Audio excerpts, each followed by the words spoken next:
Mesdames et messieurs, bonsoir. Merci à vous d'être présents pour cette première soirée du cycle Conférence Savoir pour tous de l'année 2015. Je vous souhaite la bonne année. Permettez-moi de vous présenter la biographie du conférencier de ce soir, qui est M. Alexandre François, et linguiste à Paris, au Centre de recherche Langue, Civilisation et Tradition orale, le LACITO du CNRS. Il travaille depuis 18 ans sur les langues océaniennes du Pacifique. Il a recueilli des données de terrain sur une vingtaine de langues de Mélanésie, des îles Salomon et surtout Vanuatu. La plupart sont des langues en danger. Tout en se concentrant sur l'étude des langues sous forme de grammaire ou de dictionnaire, il s'intéresse également aux cultures des sociétés qu'il fréquente, leurs mythes, leurs contes, les arts musicaux.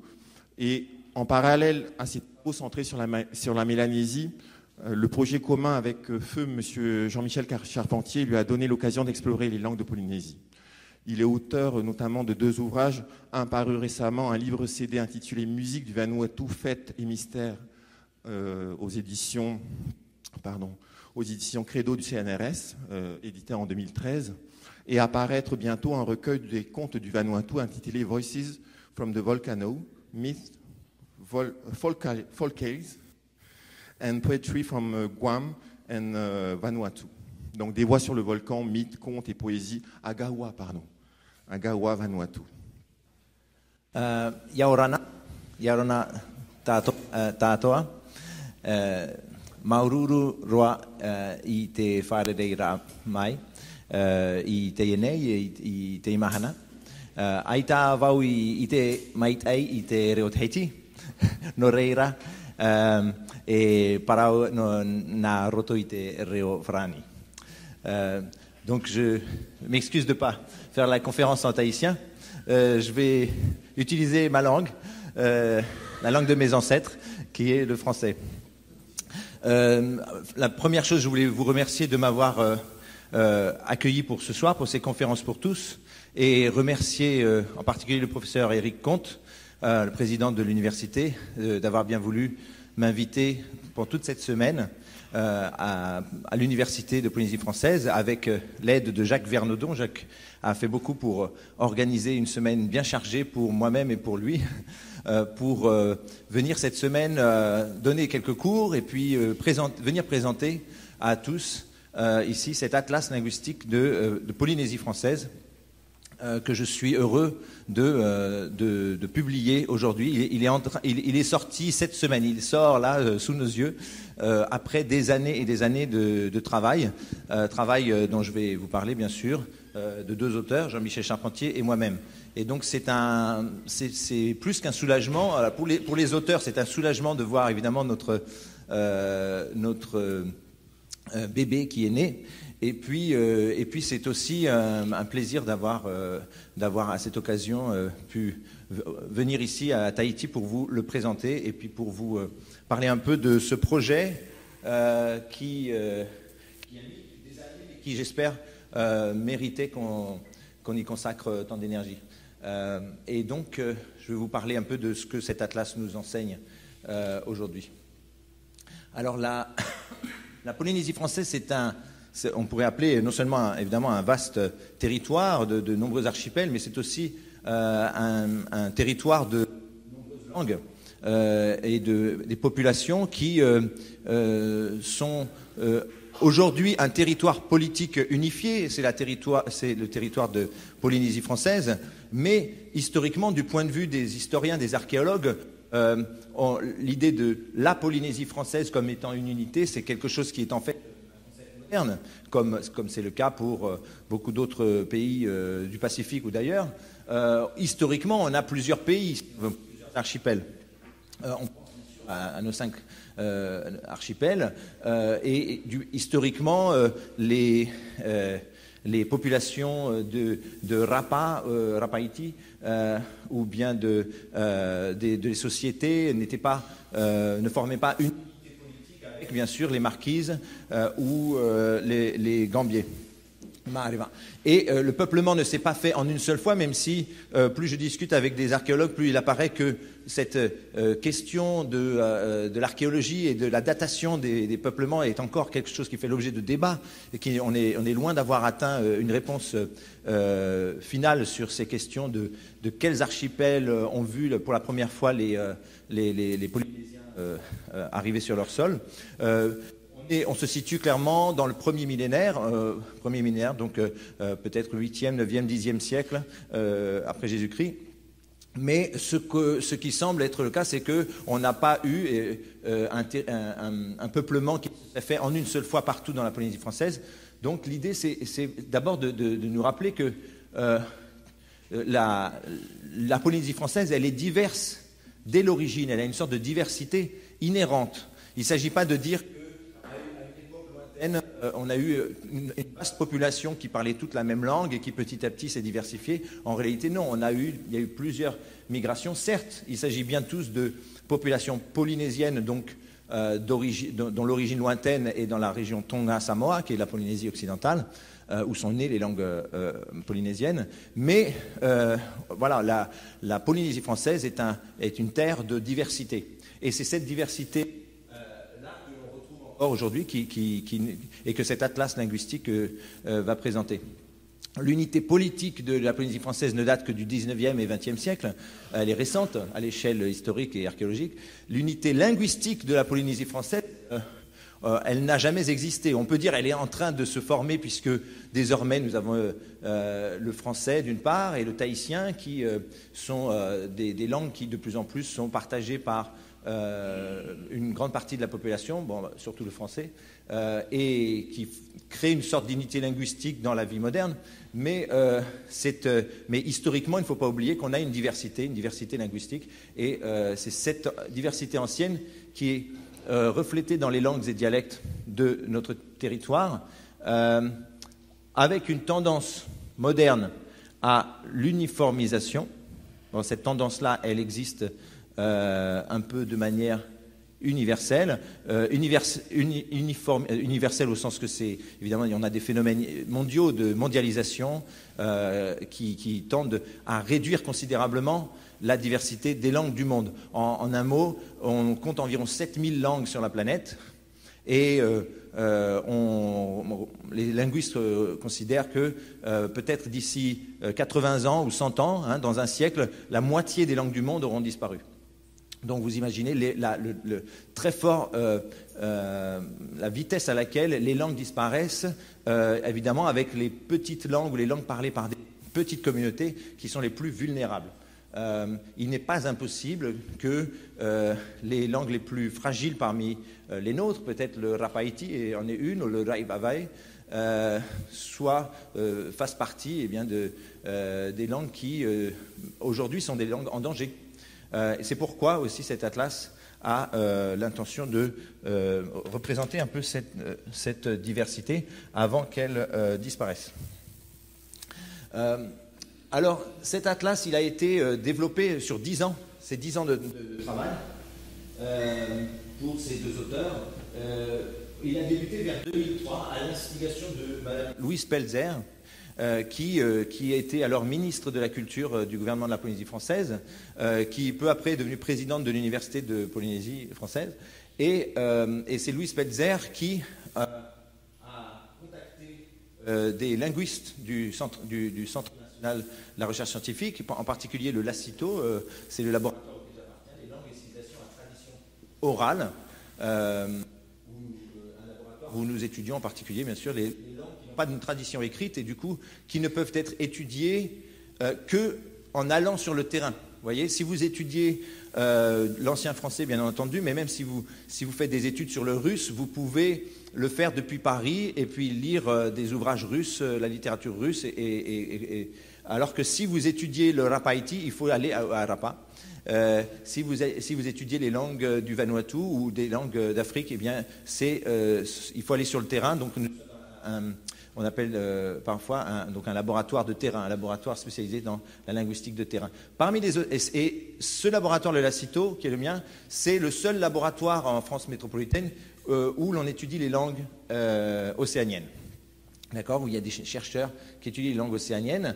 Et les océanistes, certains sont, peut-être que vous en connaissez certains, comme Claire Moïse Faury, qui étudie à la fois les langues de Nouvelle-Calédonie et le futunien, autre langue polynésienne.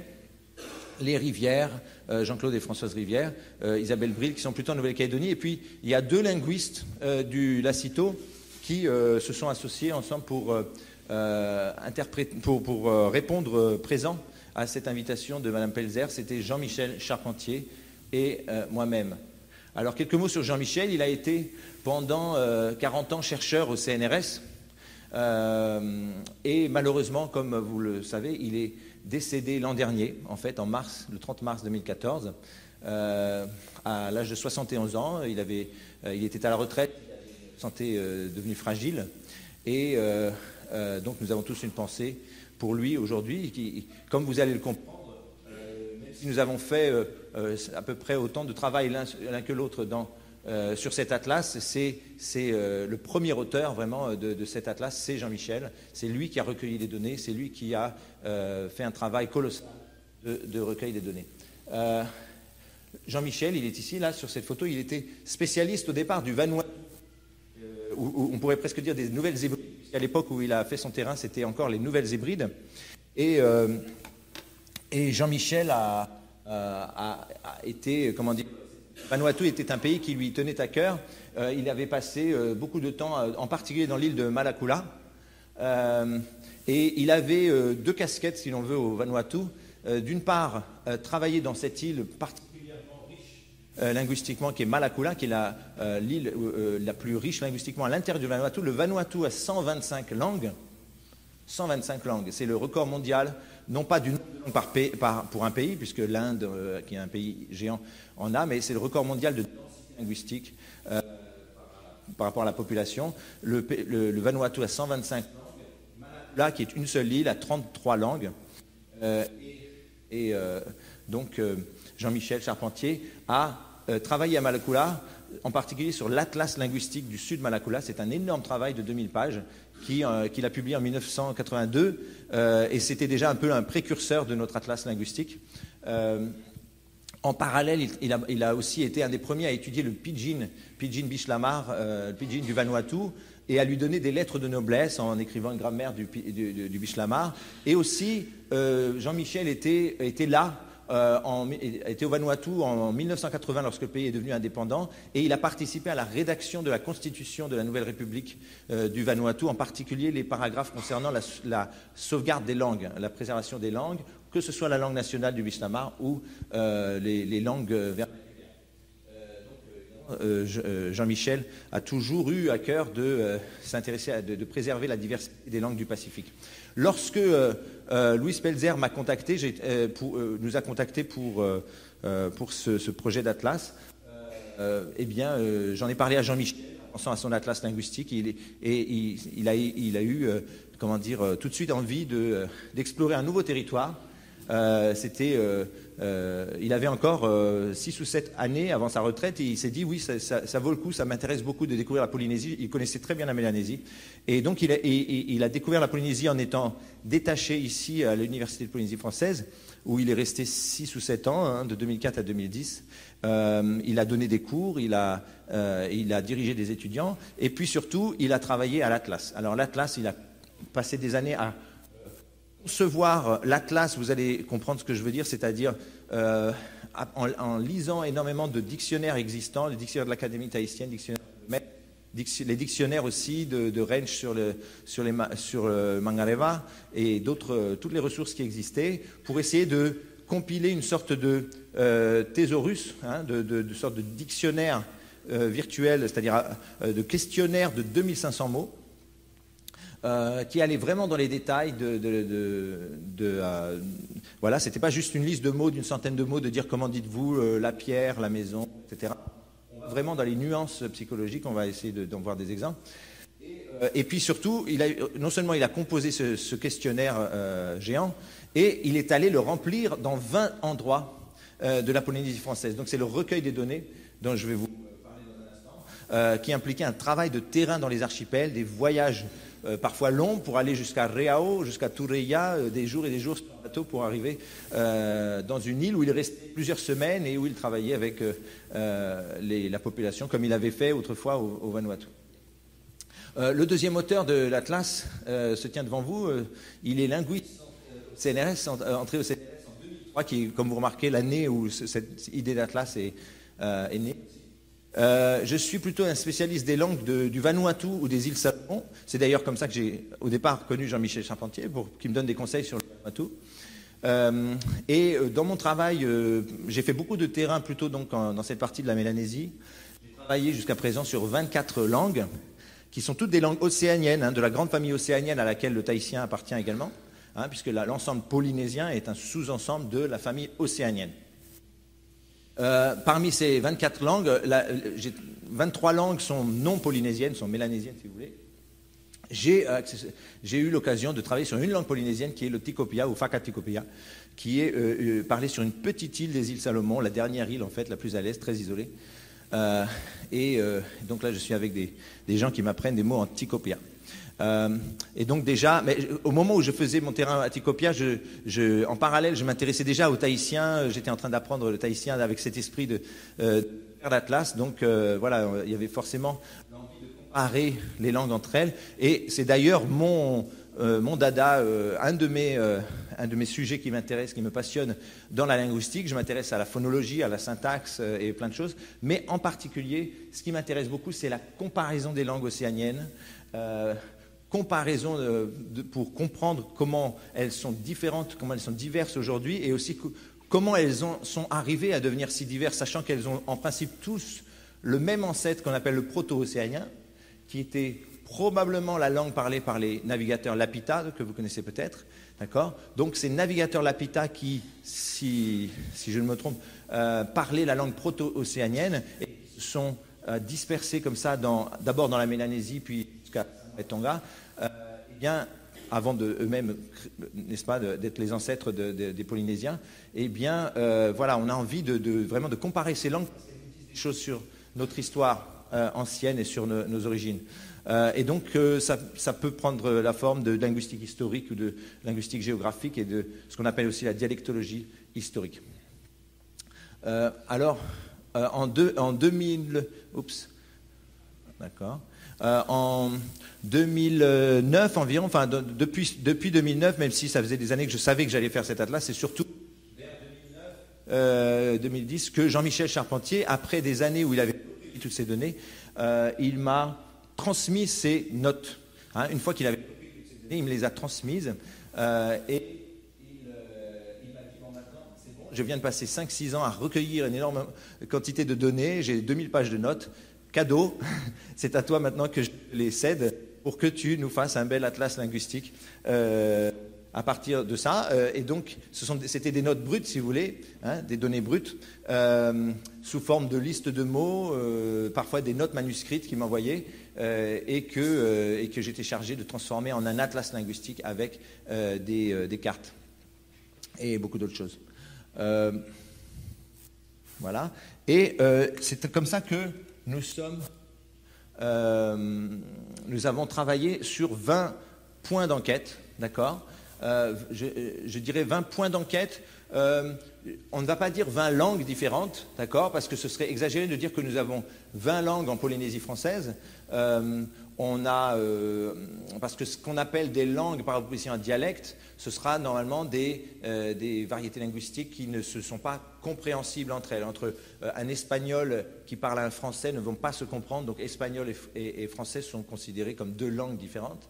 En revanche, un français du Québec qui va parler québécois à un Parisien, par exemple, eh bien, ils vont se comprendre. Dans ce cas-là, on ne va pas dire que le québécois est une langue différente du français, on va dire que ce sont deux variétés ou deux dialectes d'une langue. Donc le québécois et le parisien sont deux dialectes du français.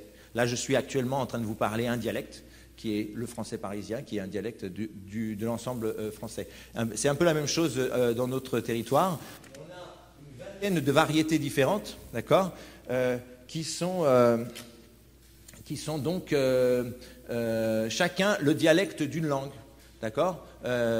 Ça veut dire que on a plusieurs langues ici. Alors, on n'a pas 20 langues, on a moins que 20 langues.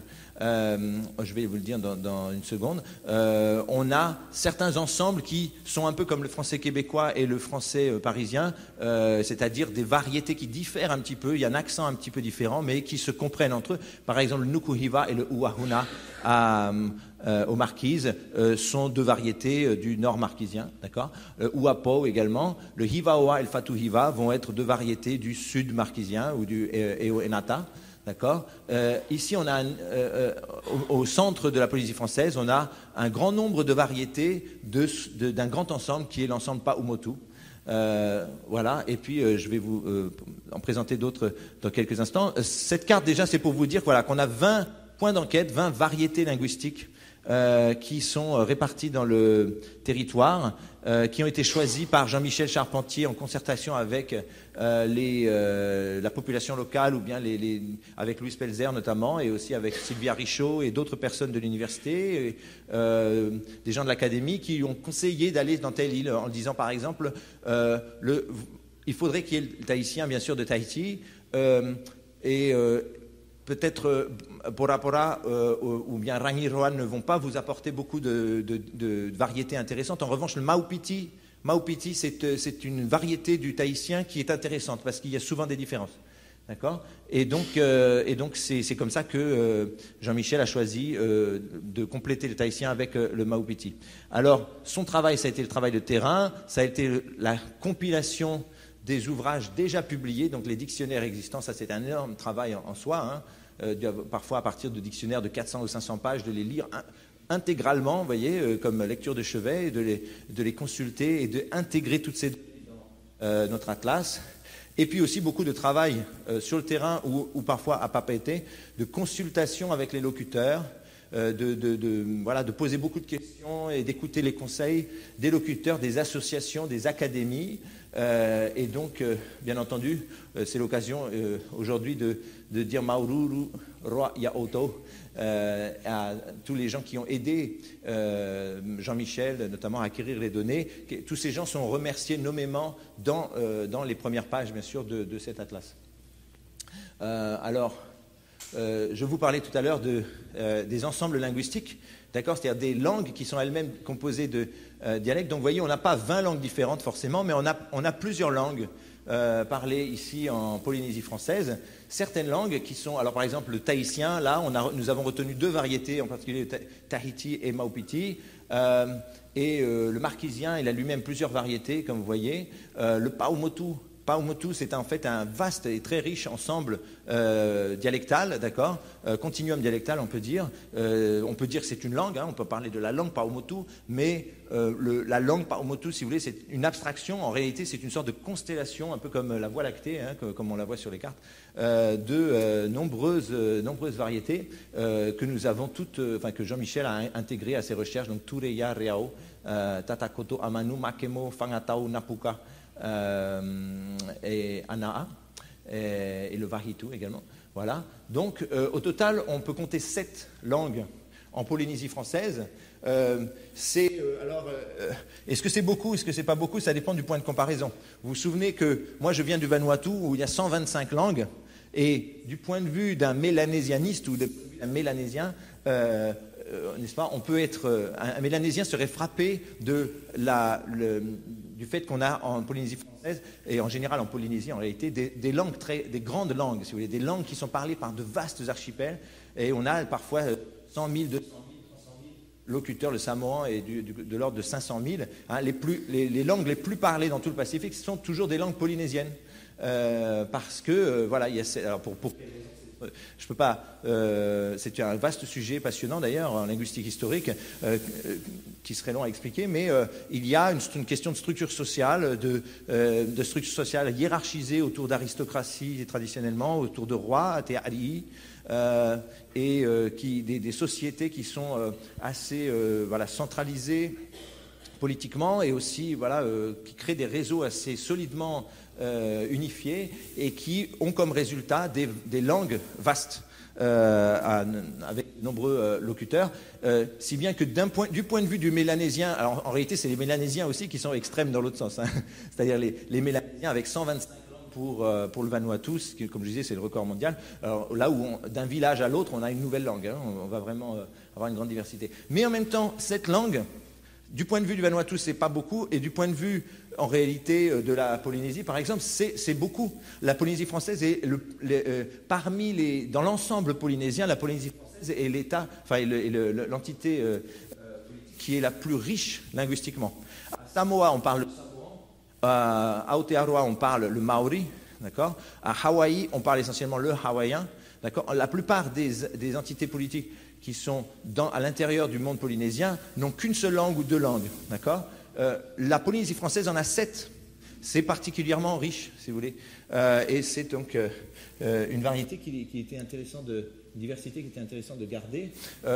Si on voit que l'ensemble des langues polynésiennes, de la famille polynésienne, sont environ 35 à 37 langues polynésiennes dans le Pacifique, 7 langues, c'est quand même 20%, d'accord, de cette diversité. Donc ça veut dire que beaucoup de la diversité historique acquise par donc les langues polynésiennes se retrouve ici sur notre territoire. Donc s'il y avait un endroit dans le Pacifique, dans le monde polynésien, où il y avait un sens à faire un atlas linguistique, c'était bien la Polynésie française. Faire un atlas linguistique de Samoa, où on a essentiellement une langue, peut-être avec quelques variétés, c'était beaucoup moins intéressant. Là, c'est sûr qu'il y aura un sens. D'accord. D'autant plus que certaines de ces langues sont menacées. Alors, elles sont menacées, j'en ai un peu parlé, par la pression exercée par, bien sûr, la langue coloniale, le français. Et puis aussi, qu'on le veuille ou non, il existe aussi une pression exercée par le Reo Tahiti sur les autres langues du pays. On a tous envie de défendre le Reo Tahiti et dans l'enseignement, de promouvoir son usage dans les médias, dans les écoles, et c'est très bien. Mais n'oublions pas que si c'est le Reo Tahiti qu'on enseigne dans les écoles aux Marquises ou aux Australes ou à Mangareva, eh bien la langue de Mangareva ou la langue de la Païti, par exemple, ce n'est plus cette langue-là ancestrale que les enfants vont apprendre. Ils vont apprendre le tahitien de la capitale, d'accord. Et on se retrouve avec le même type de centralisme qu'il y a eu en France, qui fait que c'est le français qui a éliminé un peu les langues de France. Donc c'est une question qu'il faut avoir en tête. Alors voici maintenant le clou du spectacle, c'est-à-dire l'atlas lui-même. Il est ici et comme vous voyez, c'est un gros ouvrage. Si j'ose dire. En réalité, c'est beaucoup plus gros que ça. Ici, j'ai dans les mains un ouvrage assez épais quand même, c'est pas mal, 300 pages, d'accord. Mais ça, c'est juste un extrait. Hein.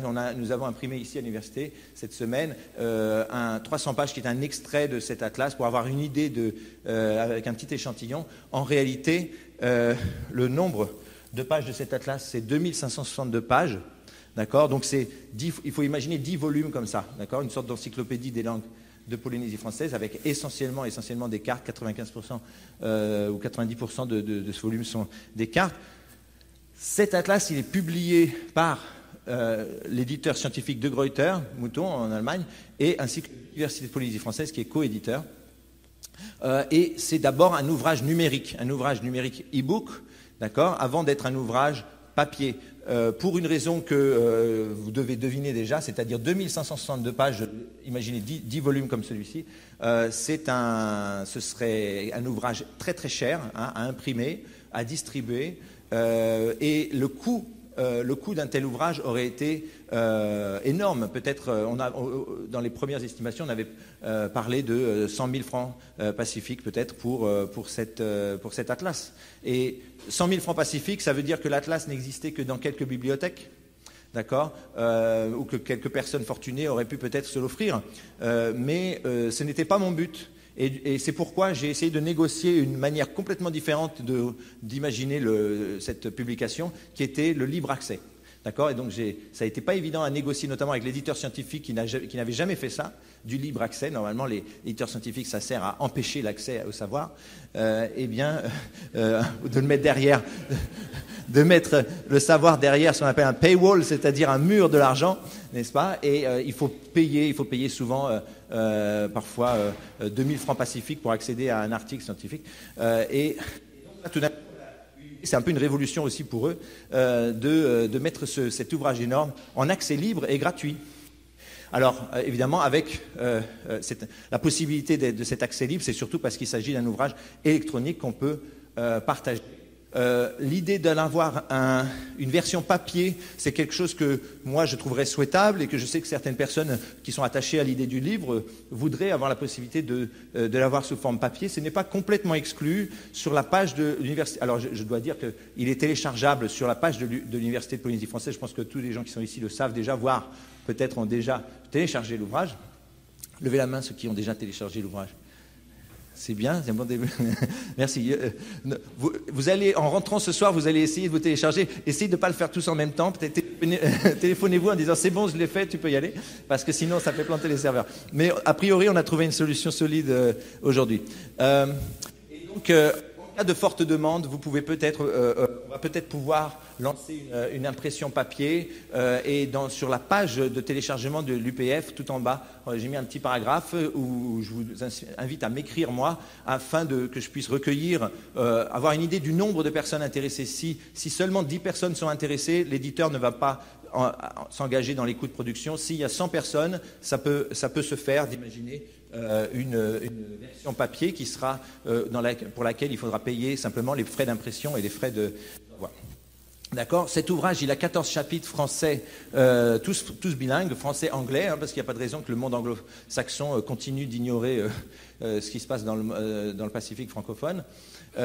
Et donc avec des chapitres, par exemple, la sociolinguistique historique de la Polynésie française sont des chapitres que nous avons écrits avec Jean-Michel, bibliographie critique des ouvrages existants.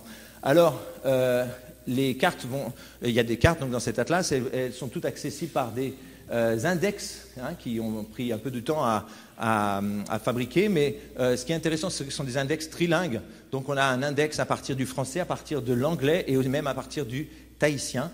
Donc si vous pensez en tahitien et que vous voulez savoir comment, dans les langues de Polynésie française, on dit te fare iti, te fare ni au, te fare oromatua, te fare pape, vous allez pouvoir avoir ici la référence de la carte. Et comme vous voyez aussi sur les index français et anglais qui sont montrés ici, on a aussi des noms scientifiques, les noms des plantes, les noms des poissons, donc soit zoologie, botanique. Jean-Michel et moi, nous avons fait en sorte d'avoir comme ça la possibilité de faire un travail scientifique aussi à partir de ces cartes. Alors, ces cartes, je vous en parle, maintenant on va essayer de les voir. Alors, voici à quoi ressemble une de nos cartes. On a 2253 cartes au total, qui ressemblent un peu à ce que vous voyez ici. J'ai pris un exemple un peu au hasard, un homme charmant. C'est un peu subliminal, j'essaye de vous mettre une balle pour que vous sortiez d'ici en disant « Ah, mais c'était bien ».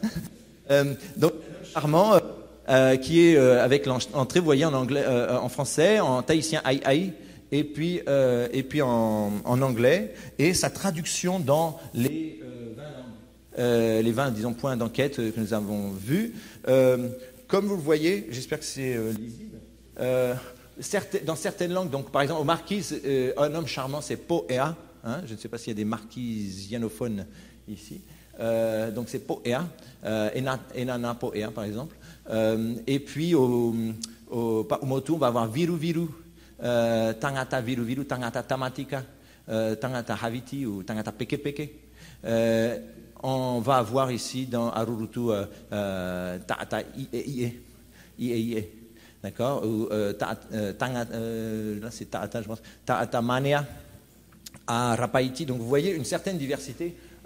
C'était une carte comme ça. On va voir que parfois on a beaucoup de diversité, parfois on a de l'homogénéité. Dans les deux cas, c'est intéressant.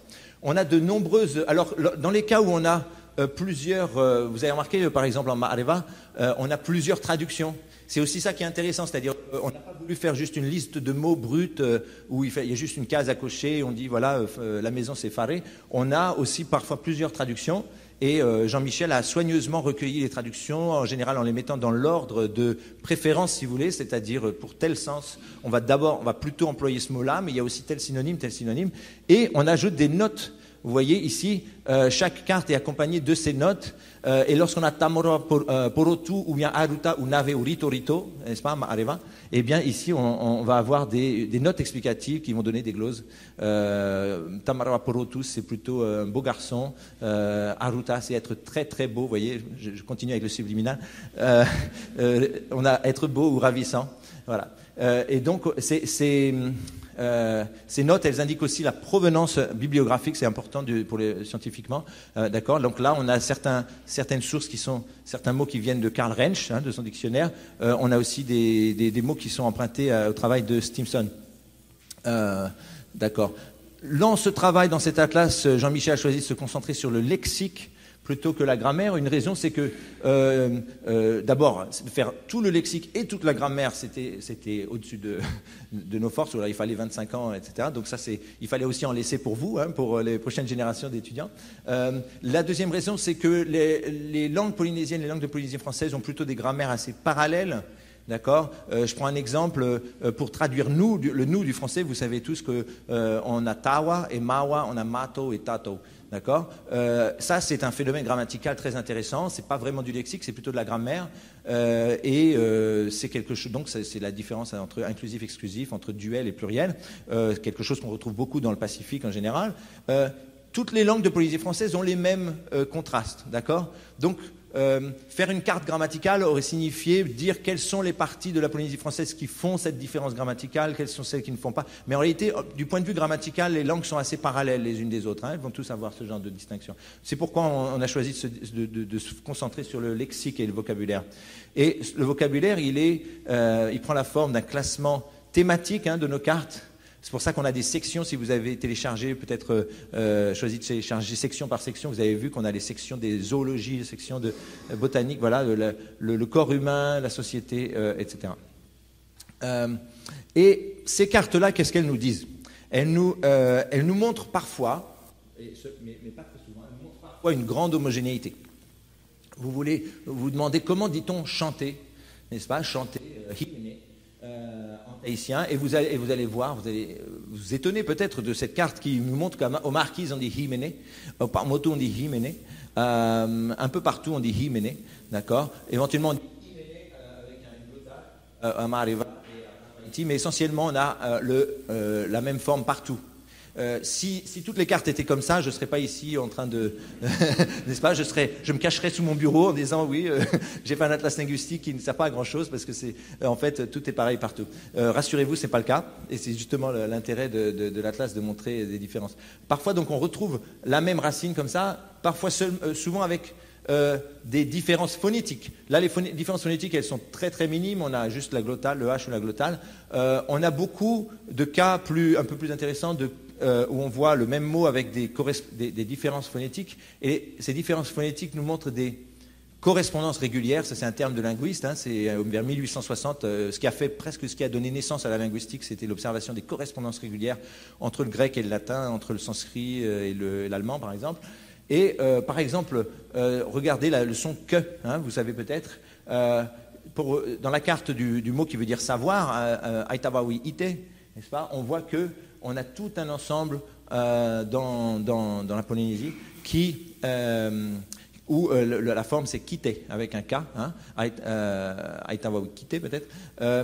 Qui va de Rapaïti au sud, avec Ma'areva, comme vous voyez, le Paumotu, et même Uapo, je pense, dans les Marquises, qui ont préservé le K, c'est-à-dire cette consonne ancienne, qu'on trouve aussi en Tongan, Samoan, d'accord. Et alors que cette consonne que est devenue une glottale, d'accord, Kuakite devient Uaite, dans certaines langues, c'est-à-dire dans la plupart des Marquises, mais aussi en tahitien et en austral. D'accord. Et Rurutu Raivavai. Ce qui est intéressant, c'est qu'on a exactement la même répartition du que et du nge. Le son nge qui n'existe pas en tahitien, qui n'existe pas en français non plus d'ailleurs, qui existe en anglais, sing, eh bien ce son nge, on le retrouve dans le même ensemble, c'est-à-dire Tuamotu, Mangareva. Donc l'exemple par exemple c'est Mangareva, qu'en tahitien on dit Ma'areva, d'accord. Ce nge est devenu glottal, comme le ka, dans les langues de l'Ouest. Comme vous voyez, ce son nge qu'on trouve dans la plupart des langues océaniennes, il a été transformé. La Polynésie française aime bien faire quelque chose avec ce nge. Alors à l'Ouest, c'est en faire une glottale. Et puis aux Marquises, le nge est devenu que, d'accord, ikoa, Alex Toku Ikoa peut-être, et puis Marquise de l'Est, c'est Inoa. Donc vous voyez, 4 transformations du même son, ce qui au passage explique pourquoi on a cette alternance entre Uahuna et Uahuka. D'accord. En réalité, historiquement, le linguiste historique peut vous assurer que la forme ancestrale de cette île, c'était Uahunga avec un ng. D'accord. Simplement, ce ng, il est devenu 2 choses différentes dans les marquises selon les îles. Et c'est ainsi que une même île est nommée de 2 manières différentes selon l'endroit des marquises où l'on parle. Et là, je vous ai parlé du ng et du que. Il y a des mots, hein, grâce à cet atlas, on trouve des mots qui combinent les deux. Par exemple, te aau, le siège du sentiment, de la colère, sans doute, des émotions. Eh bien, te aau avec 2 glottales en tahitien, en fait, c'est te ngakau. Historiquement, c'est te ngakau et en Paumotu, j'espère que M. Capé ici confirmera on dit te ngakau, même s'il y a d'autres formes aussi, à ringo ringo, etc. Donc, on voit ici la forme ancestrale qui a été conservée dans les Tuamotu. Si on regarde une autre consonne comme le F, hein, on a Fanau, accoucher, donner naissance, eh bien, il y a des formes, Raivave, c'est Hanau, au lieu d'un F, on a un H, ce qui ne nous étonne pas beaucoup parce qu'on a beaucoup même d'alternance FH, même en tahitien. Hein. Te uhi, te ufi, hein, pour le ligname. C'est quelque chose qui est très fréquent, mais quelque chose d'un peu plus rare, c'est lorsque le F devient une glottale. On voit ici, au sud, tout au sud, on a Anau, Fanau se dit Anau. Donc F donne une glottale. Le re, le 4e son qui m'intéresse, c'est le re, le R. Teroro, le cerveau. Teroro, tout au centre de la Polynésie, on a roro, mais au marquis, c'était oo. D'accord, le R devient une glottale. Donc on adore la glottale en Polynésie.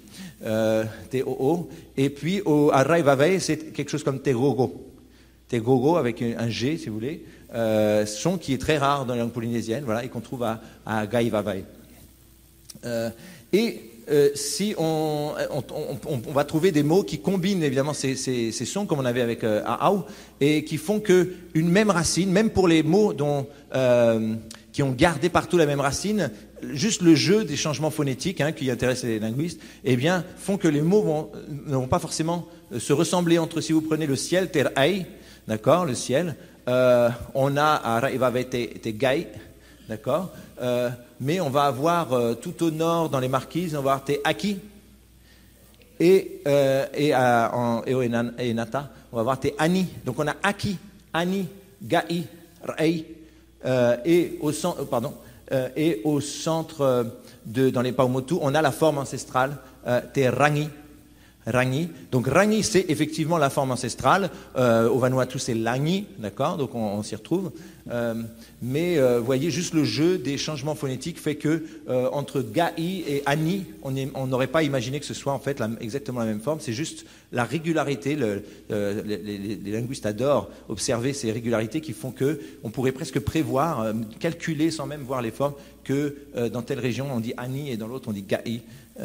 Voilà, c'est une des formes de la diversité linguistique. Et puis un dernier exemple de ces changements phonétiques, c'est la racine whakarongo, qui est entendre, qu'on retrouve tel quel au Paumotu et qui, vous avez remarqué, le mot whakarongo, il réunit les 4 consonnes qui nous intéressaient, le f, que, re et nge.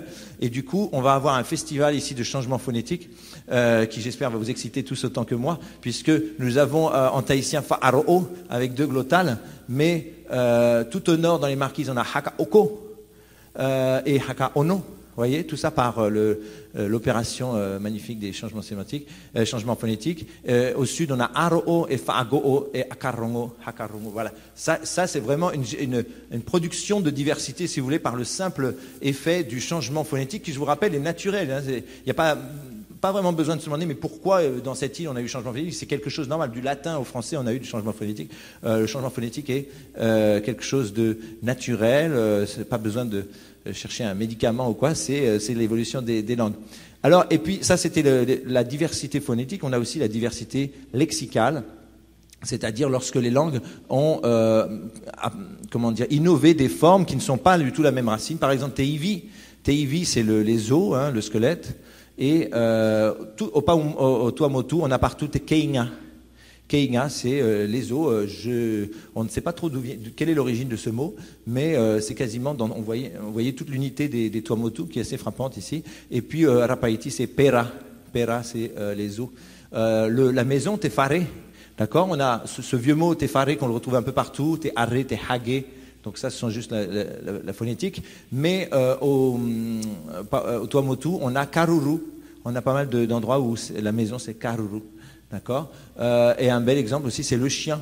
La carte du chien. Te-Uri, c'est tout simplement l'étymologie qu'on connaît, enfin, qu'on trouve dans toutes les langues polynésiennes.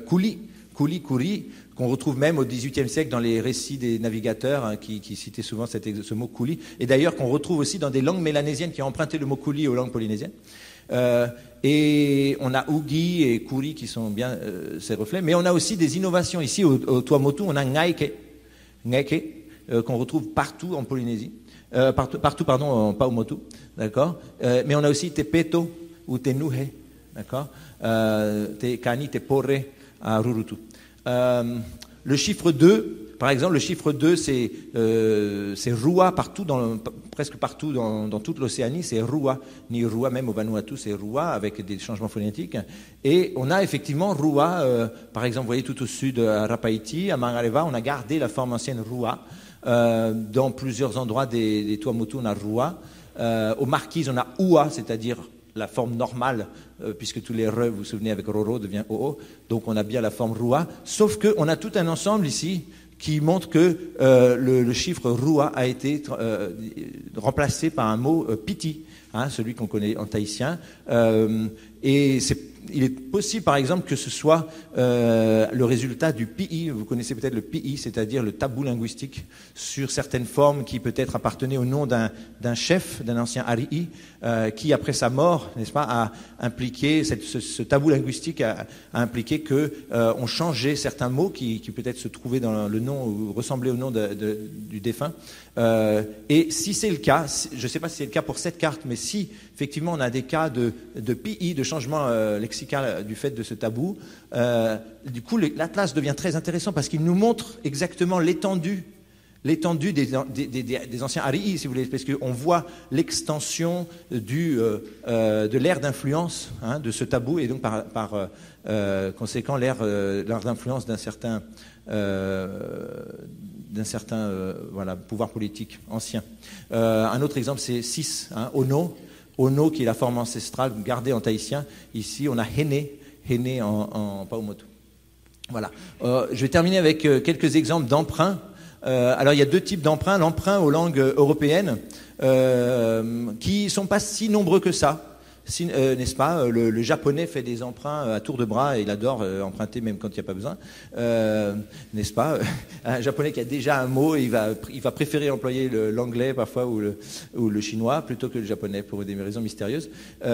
Ici on n'a pas trop ça en Polynésie française, mais on a quelques mots. Alors vous voyez la cuillère ici, on a si on va aux Marquises, on a des formes comme te cuya ou te cuyere, d'accord. Si on va à Areva, on a te cuyere pour la cuillère.